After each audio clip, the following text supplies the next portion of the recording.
Welcome back guys. ये how to learn Urdu through Hindi series का video number 11 है।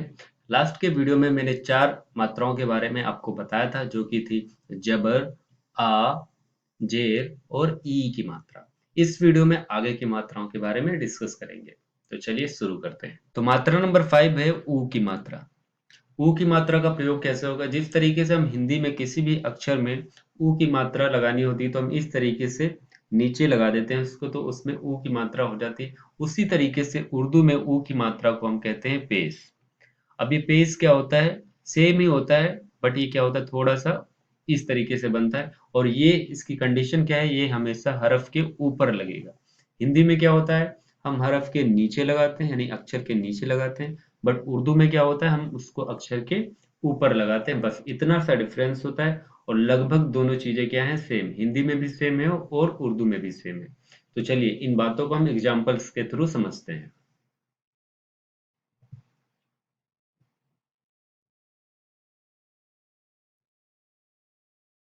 देखिए, जैसे यहाँ पे पुल लिखा हुआ है, तो उर्दू में अगर हमें पुल लिखना है तो ये क्या है, पे प्लस लाम।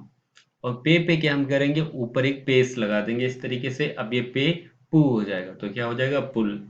फिर मान लो तुम लिखना था हमें, तो हम क्या करें, ते पे ऊपर पेस लगा देंगे और मीम को जोड़ देंगे, तो क्या हो जाएगा, तुम। फिर मान लो हमें गुम लिखना है, तो हम क्या करेंगे, गाफ लिखेंगे प्लस मीम लिखेंगे, और गाफ के ऊपर हम क्या करेंगे, इस तरीके का सिंबल लगा देंगे जिसको हम पेस कहते हैं। अब ये क्या हो जाएगा, गुम। फिर मान लो हमें उड़ लिखना है, तो अलिफ लिखेंगे और अलिफ पे हम पेस लगा देंगे, तो अब ये ऊ हो जाएगा। और ए लिख देंगे तो क्या हो जाएगा, उड़। देखो यहाँ पे, जैसे यहाँ पे मैंने लिख रखा है, ये उर्दू के जो अक्षर हैं, अलिफ बे पे ते टे से जीम चे हे, इनके ऊपर जब हम पेस लगा देते हैं इस तरीके से, तो अब इनको हम क्या पढ़ेंगे, जब पेस लग जाएगा तो उ, बु, पू, तू, टू, सू, जू, चू, हु। इस तरीके से इनको हम पढ़ने लगते हैं। चलिए अगली मात्रा को डिस्कस करते हैं। अगली मात्रा है हमारी ऊ की मात्रा। जैसे हिंदी में ऊ और ऊ की मात्रा होती है, वैसे उर्दू में भी ऊ और ऊ की मात्रा होती है। अब देखो, ऊ की मात्रा में क्या होता है, इसमें जो ऊ का साउंड है वो थोड़ा सा ज्यादा हम डीप खींचते हैं उसको। अब इसकी मात्रा में थोड़ा सा डिफरेंस ये है, जैसे हिंदी में होता है, छोटा ऊ की मात्रा हम इस तरीके से इधर को लगाते हैं और बड़ा ऊ की मात्रा को हम इस तरीके से इधर को लगाते हैं। वैसे ही उर्दू में भी होता है। उर्दू में क्या होता है, उर्दू में हम छोटी मात्रा को इस तरीके से पेश लगा के करते हैं ऊपर को, और बड़ा ऊ की मात्रा को क्या करेंगे, पेश को इस तरीके से उल्टा कर देंगे और उसके साथ में हम क्या करेंगे, वाव लगाएंगे। यानी कि इन दोनों के कॉम्बिनेशन को जब हम किसी हरफ के आगे लिख देंगे या उसमें जोड़ देंगे, तो उसमें कौन सी मात्रा हो जाएगी, ऊ की मात्रा हो जाएगी। तो चलिए इसको एग्जाम्पल्स के थ्रू समझते हैं। जैसे ये क्या है, जीम है, ये दाल है, ये लाम है, ये मीम है, ये सीन है। इसमें जब ऊ की मात्रा लगा देते हैं तो ये क्या हो जाएगा, जू, दू, लू, मू, सू। एग्जाम्पल्स के थ्रू समझते हैं इन चीजों को।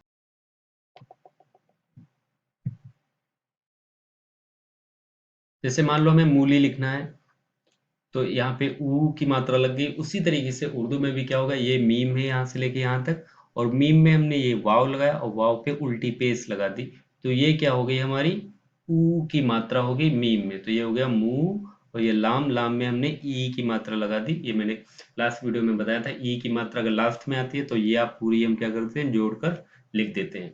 और बीच में आती है तो इस तरीके से इसको हम लगाते हैं। ये आपको लास्ट वाला वीडियो आप अगर आपने देखा है अच्छे से तो आपको समझ में आ जाएगा। तो ये क्या हो जाएगा, मूली हो जाएगा।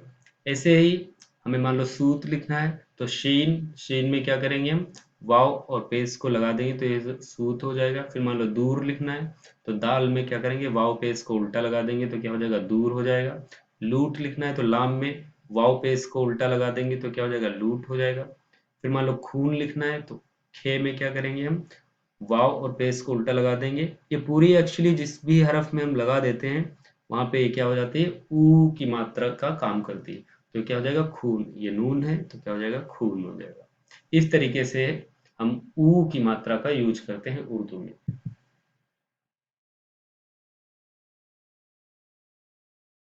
इसके बाद अगली मात्रा है ए की मात्रा। अब ए की मात्रा के लिए हम क्या करते हैं, उर्दू में इस तरीके का बड़ी ए को हम अगर लास्ट में आती है ए की मात्रा तो हम क्या करते हैं, इस वाली बड़ी ए को हम लास्ट वाले हरफ में जोड़ देते हैं और ए की मात्रा हो जाती है। जैसे हिंदी में हमें उठे लिखना है तो लास्ट वाले अक्षर में हमने क्या किया, इसको ए की मात्रा को ये वाली जोड़ दिया। उसी तरीके से उर्दू में ए की मात्रा के लिए हम क्या यूज करते हैं, इसको यूज करते हैं और इसको भी लास्ट वाले हरफ में क्या करेंगे, हम जोड़ देंगे। जैसे हमें उठे लिखना था तो अलिफ लिखा हमने, और ये क्या है, ठा, क्योंकि ये था टा, टा में हमने क्या जोड़ दिया, हा, तो ये क्या हो गया, ठा।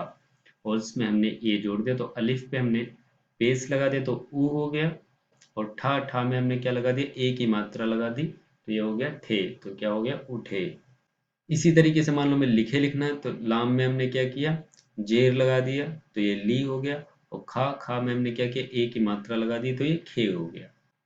इसी तरीके से मान लो हमें भुने लिखना है तो क्या है, भा, भा प्लस नून प्लस ए की मात्रा, तो भा पे हमने क्या किया, पेश लगा दी तो ये भू हो गया, और नून में हमने ए की मात्रा ये जोड़ दी तो क्या हो गया, ने, तो भुने हो गया।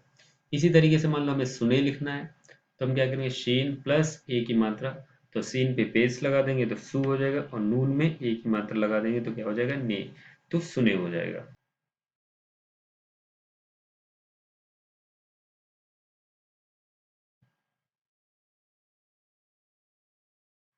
इसके बाद बात आती है जब ए की मात्रा बीच में आ जाए, तो बीच में जब इसकी मात्रा का प्रयोग होगा तब ये ऐसे नहीं लिखी जाएगी, तब इसका रूप इस तरीके से हो जाएगा। जैसे मान लो हमें सेठ लिखना है तो सेठ में हम ये वाली ये को नहीं यूज करेंगे, उस टाइम पे हम इसको यूज करेंगे। आपने एक चीज ध्यान दी होगी कि ये वाली ये जब हमें मान लो इस तरीके से लिखना होता है, चील लिखनी हो, तब भी हम क्या करते हैं, ये छे में इस तरीके से इसको जोड़ के और लाम कर देते हैं। यानी कि इस वाली ए को हम ई की मात्रा के लिए भी यूज करते हैं। अब आपको ये चीज समझनी होगी कि वाक्य के अनुसार आपको समझना होगा ये ए की मात्रा है यहाँ पे या फिर ई की मात्रा है। क्योंकि अगर हम यहाँ पे इसको चेल पढ़ेंगे तो चेल का तो कुछ मतलब होता नहीं है, मगर चील का मतलब होता है। वैसे ही यहाँ पे अगर हमें इसको ई की मात्रा पढ़ने लगे तो सीट, इसको सीट पढ़ेंगे तो सीट तो कुछ होता नहीं, सेठ होता है। तो जब हम वाक्य के अंदर इसको यूज करेंगे तब हमें धीरे धीरे समझ में आने लगेगा। जिस तरीके से इंग्लिश में हमें समझ में आ गया ना, इंग्लिश में क्या होता है, एन ओ को हम क्या पढ़ते हैं, नो पढ़ते हैं, और के एन ओ को भी क्या पढ़ते हैं हम, उसको भी नो पढ़ते हैं। तो ये चीज हमें कैसे पता चली इसको नो पढ़ते, क्योंकि इसमें क्या है, के साइलेंट है। तो वैसे ही उर्दू में भी आपको धीरे धीरे करके सारी बातें पता चलने लगेंगी कि कैसे एक्चुअली में हो रहा है।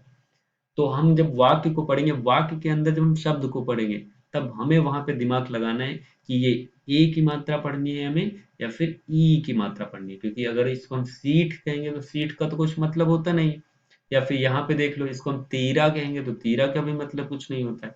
मगर तो इसीलिए हम इसको क्या कहेंगे, सेठ कहेंगे, और इसको क्या कहेंगे, तेरा, क्योंकि तेरा और सेठ दोनों का मतलब होता है। तो इसलिए जो ए की मात्रा है वो इस तरीके से भी यूज होती है। ए की मात्रा जब बीच में आ जाएगी तो इस तरीके से यूज होगी, और जब लास्ट में आएगी तब इस तरीके से यूज होगी। तो ये हो गई ए की मात्रा। ए की मात्रा की एक कंडीशन और है, वो भी देख लेते हैं।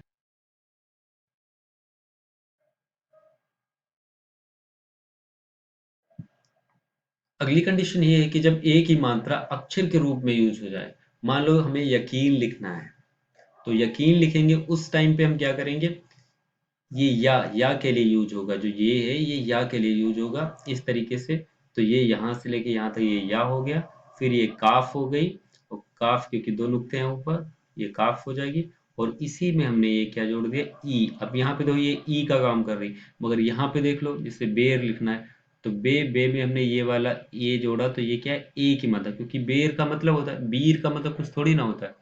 और वैसे अगर यहाँ पे हम ए की मात्रा कहने लगे इसको यकेन, यकेन का मतलब कुछ नहीं होता, क्या है, यकीन, क्योंकि यकीन का मीनिंग होता है। उसी तरीके से हम हमें समझना पड़ेगा, धीरे धीरे सब समझ जाएंगे आप।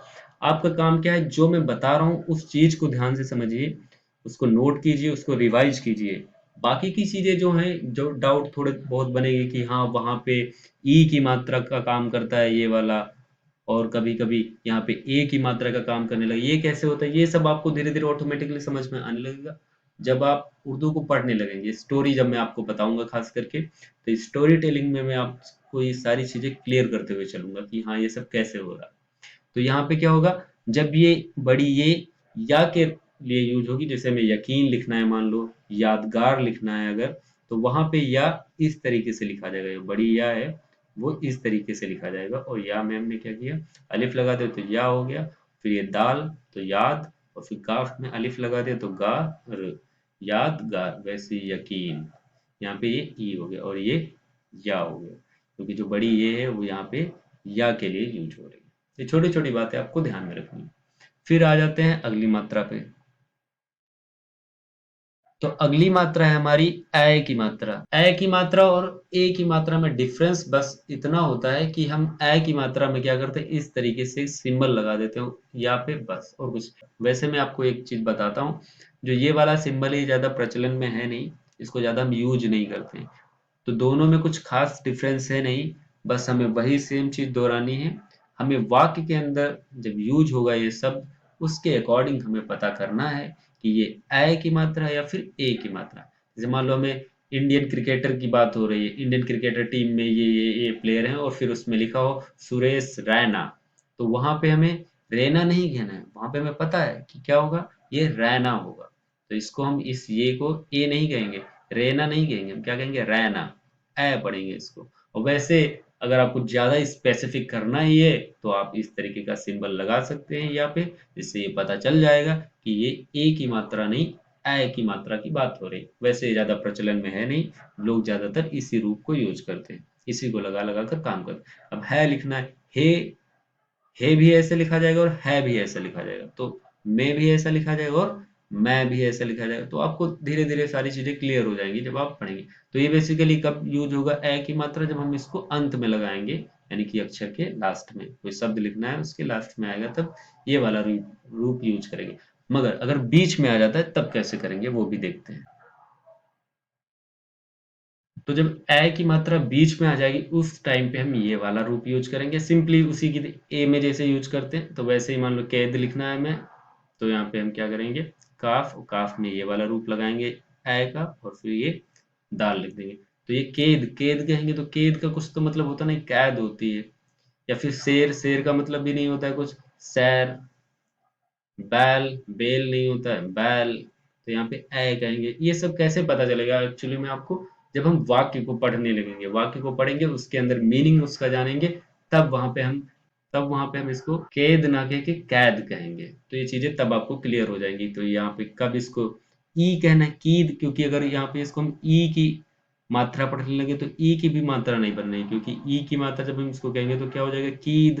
तो कीद भी कुछ नहीं होता है, केद भी कुछ नहीं होता, कैद होता है। तो इसलिए आपको क्या पता चलेगा, जब वाक्य के अंदर यूज होगा शब्द, तब आपको पता चल जाएगा क्लियरली कि ये ई है, ए है या फिर ए है। फिर जैसे यहाँ पे लिखा है जैसा, तो जीम, फिर ए की मात्रा, फिर शीन, और ये अलिफ। अलिफ जब कभी कभी लास्ट में आ जाता है तो उसका एक ये भी रूप है कि इसको हम ऐसे करके लिख देते हैं, आगे थोड़ा सा ऐसे बढ़ाकर, और ये अलिफ का काम करने लगता है। तो यहाँ पे जीम, जीम में ए की मात्रा, क्योंकि ए की मात्रा बीच में आई है। और फिर शीन, शीन में हमने इसी को आगे थोड़ा ऐसा कर दिया, तो ये क्या हो जाएगा, अलिफ का काम करने लगेगा, या फिर हम कह सकते हैं आ की मात्रा का काम करने लगेगा। तो ये यहाँ पे जैसा पढ़ा जाएगा। वैसे ही यहाँ पे पैसा है मान लो, तो पैसा इसको भी हम कहेंगे ए की मात्रा और शीन और अलिफ, आ की मात्रा। वैसे ही इसको अलिफ को हटाकर हम इस तरीके से इसको कर सकते हैं, और ये क्या हो जाएगा, पैसा, पैसा।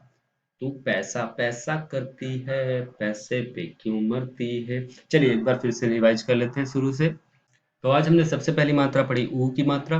ऊ की मात्रा जब हमें उर्दू में लगानी होती है तो सिंपली हम इस तरीके का एक सिंबल लगाते हैं, जिसको हम क्या कहते हैं, पेश कहते हैं। और ये कैसी आवाज निकालेगा, ऊ की आवाज निकालेगा। जिस भी हम अक्षर में लगा देंगे वहां पे ऊ की आवाज आ जाएगी। इसके बाद हमने ऊ की मात्रा को पढ़ा। ऊ और ऊ की मात्रा में डिफरेंस बस इतना है कि ऊ की मात्रा के लिए हम पेश लगाते हैं, और ऊ की मात्रा में हम उल्टा पेश और उसके साथ में वाव का भी यूज करते हैं, जो एक उर्दू का अल्फाबेट है। इन दोनों के कॉम्बिनेशन को एक साथ अगर हम अक्षर में जोड़ देते हैं तो वहां पे ऊ की मात्रा हो जाती है। जैसे यहाँ पे मान लो हमें लू लिखना था, तो लाम में हमने वाव और उल्टी पेश जोड़ दी, तो क्या हो गया, लू। वैसे ही मू, सू, दू, जू, ऐसे हो जाएगा। यानी कि ऊ की मात्रा के लिए हमें इस सिंबल का यूज करना होगा, और ये हमेशा हरफ के आगे लगता है।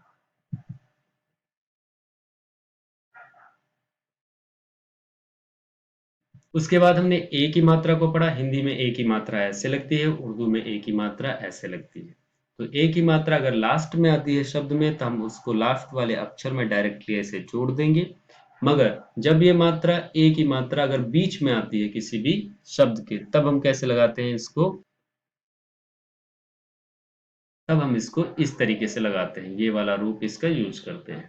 जैसे कि यहाँ पे आप देख सकते हैं एग्जाम्पल्स में, ये यहाँ पे ए की मात्रा लगी हुई है।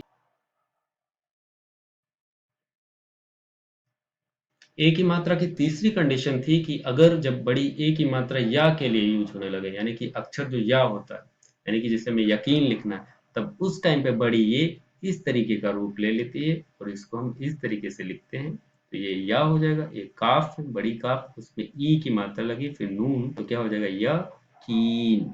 फिर मान लो हमें यादगार लिखना था, तो ये या हो गया, या में अलिफ लग गया तो या द, गाफ में अलिफ तो गार, यादगार।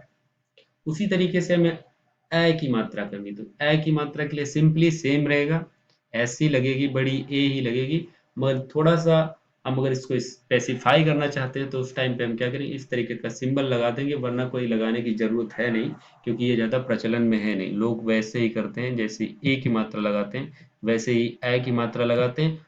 बस ध्यान क्या रखना होता है, हमें जब वाक्य में हम उसको यूज करते हैं तो उस टाइम पे हमें ये ध्यान रखना होगा कि यहाँ पे ए की साउंड निकालनी है या फिर ए की साउंड निकालनी है। जैसे मैं कहूँ मैं बहुत अच्छा इंसान हूँ, तो वहां पे हमें ये कहना पड़ेगा, मैं बहुत अच्छा इंसान हूँ, मैं बहुत अच्छा इंसान नहीं हूँ। जब मुझे कहना होगा मैं घर में रहता हूँ, तब वहां पे मैं कहेंगे, तब ऐसे नहीं कहेंगे मैं घर में रहता हूँ, ऐसे थोड़ी ना कहेंगे। तो हमें क्या तब पता चलेगा जब हम उसको वाक्य में यूज करेंगे, तो एक्चुअल मीनिंग उसका तब हमें पता चलेगा। धीरे धीरे आपको सब आता जाएगा, जो मैं बता रहा हूँ बस आप उसको करते जाइए। फिर उसके बाद क्या है, जब ए की मात्रा हमें बीच में लगानी है, तब हम उसका रूप ये वाला यूज करेंगे ए का। तब वहां पे हम ये वाली मात्रा नहीं लगाने लगेंगे, ये वाली इसको नहीं लगाएंगे, ये गलत हो जाएगा। तब हम वहां पे ये वाला रूप यूज करेंगे। जैसे मान लो मैं कैद लिखना है, तो कैद में ये वाला ये आ जाएगा, तो यहाँ पे ये वाला रूप यूज करेंगे, तो कैद। फिर शैर लिखना सैर हो गया, बैल लिखना बैल हो गया, जैसा लिखना है जैसा में अलिफ जो लास्ट में आता है, कभी कभी ये वाला रूप भी ले लेता है, ये वाला। तो आगे की मात्रा में आपको नेक्स्ट वीडियो में बताऊंगा, तब तक आप इसको रिवाइज कीजिए और अच्छे से लिखिए और समझिए। Thank you so much.